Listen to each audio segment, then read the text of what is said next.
Hey everybody, your name here, and listen, I'm going to jump right into it. You are leaving yourself vulnerable to hackers every single time you use your devices. I don't mean to scare you, but it's absolutely critical that you take steps to protect yourself, and that starts with your device settings. We're talking about things you probably click through 100 times a day without even thinking, and hackers, they know it. They're counting on you not paying attention. But that's where I come in. Today, I'm running through the top 10 settings that are probably set to get hacked right now on your devices, and more importantly, exactly how to lock them down and keep your data safe. All right, let's talk about default passwords. You know what I'm talking about. Admin and password 123. Come on, guys, we're not amateurs here. Leaving default passwords on things like your router, your smart home devices, anything that connects to the internet is basically like leaving a giant sign on your front door that says, "Hackers, welcome!" Seriously, it's the first thing they look for, and it takes zero skill to exploit. You might as well just send them your credit card number at that point. So what do? Simple, change those defaults. And I don't mean to password 124 either. Use a strong, unique password for every single device. I know it's a pain, but trust me, it's a million times less painful than dealing with identity theft. Next up, we're tackling unsecured Wi-Fi networks. Look, I get it, free Wi-Fi is tempting, especially when you're at a coffee shop, but let me tell you, using public Wi-Fi without protection is like playing digital Russian roulette. You have absolutely no idea who else is on that network, what they're doing, or if they're snooping on your every move. And trust me, there are some shady characters out there just waiting for unsuspecting souls like you to connect to their network. So how do you stay safe? First off, avoid public Wi-Fi like the plague if you can. But if you absolutely have to connect, do yourself a favor and use a VPN. A VPN, or virtual private network, encrypts your connection and makes it way harder for hackers to intercept your data. Think of it like this. Public Wi-Fi is like sending a postcard. Anyone can read it. A VPN is like sending your message in a locked briefcase, much safer.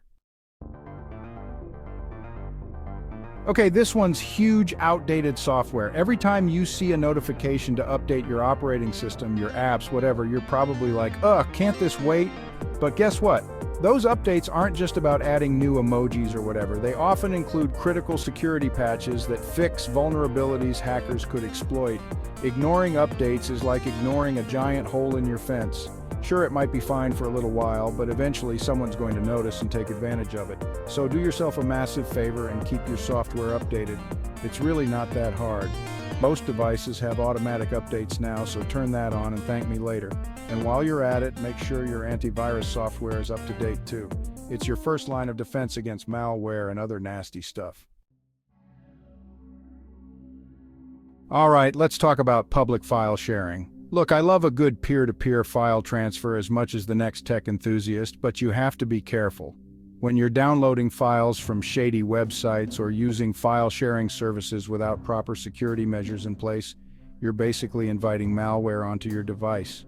It's like finding a random USB stick on the street and plugging it straight into your computer.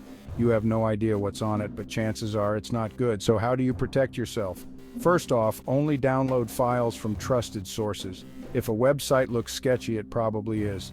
Second, use a good antivirus program and scan anything you download before opening it. And finally, be very careful about what files you choose to share publicly.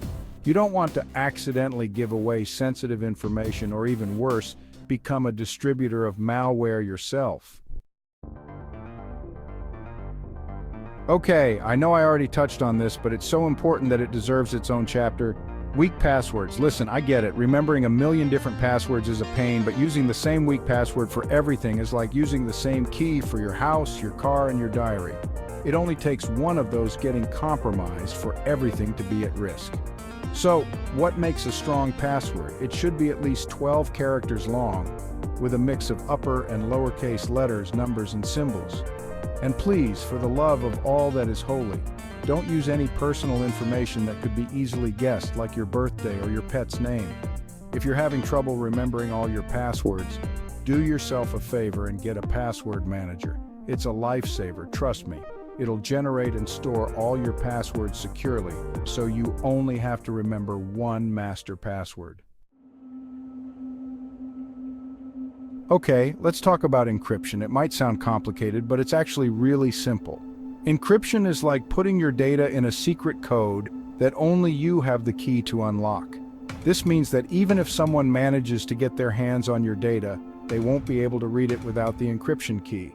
The good news is that most devices and operating systems come with built-in encryption features. For example, if you're using Windows, you can use BitLocker to encrypt your entire hard drive. And if you're using a Mac, you can use FileVault to do the same thing. For your mobile devices, make sure you have a strong passcode or biometric lock enabled, and consider using an app like Signal or WhatsApp for messaging, as these apps offer end-to-end encryption.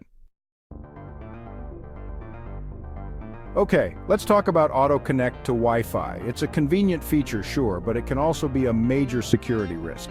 When you have Auto Connect enabled, your device will automatically connect to any known Wi-Fi network it encounters, even if it's not a network you trust. This means that you could unknowingly connect to a malicious network set up by a hacker, who could then intercept your data and steal your personal information. To stay safe, it's best to disable Auto Connect and manually choose which Wi-Fi networks you want to connect to. I know it's a bit more work, but it's a small price to pay for peace of mind. And hey, if you absolutely have to use public Wi-Fi, remember what we talked about earlier, use a VPN. Chapter 8. Location services. Don't broadcast your every move. Location services are super convenient, but they can also be a privacy nightmare.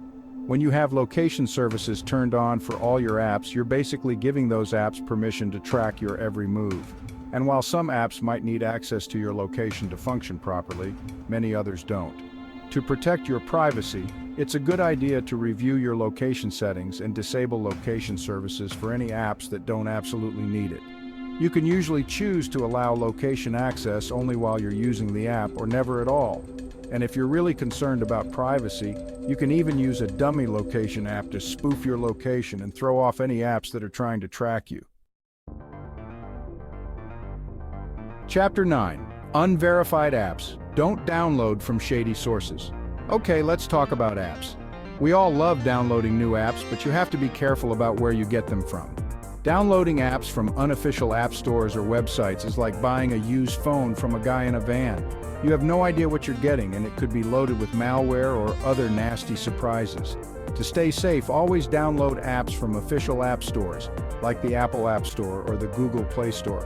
These stores have security measures in place to vet the apps they offer and help protect you from malicious software.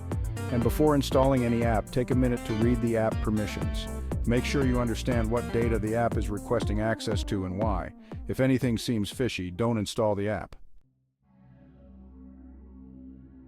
Chapter 10. Browser cookies, crumbs that can lead to trouble.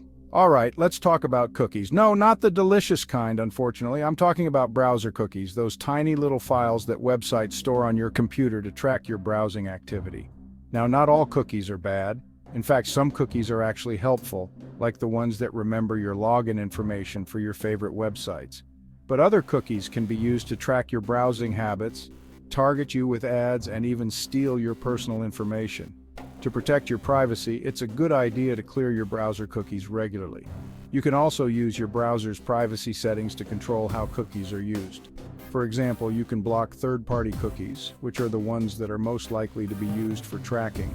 And if you're really serious about privacy, you can even use a privacy-focused browser like Brave or Tor, which are designed to block cookies and other tracking technologies by default. Outro, stay safe out there. So there you have it, folks. Those are the top 10 settings that could be leaving you vulnerable to hackers. I know it's a lot to take in, but trust me, taking the time to secure your devices and your data is absolutely crucial in this day and age. Don't wait until it's too late. Go through each of these settings today and make sure you're protected. And remember, staying safe online is an ongoing process.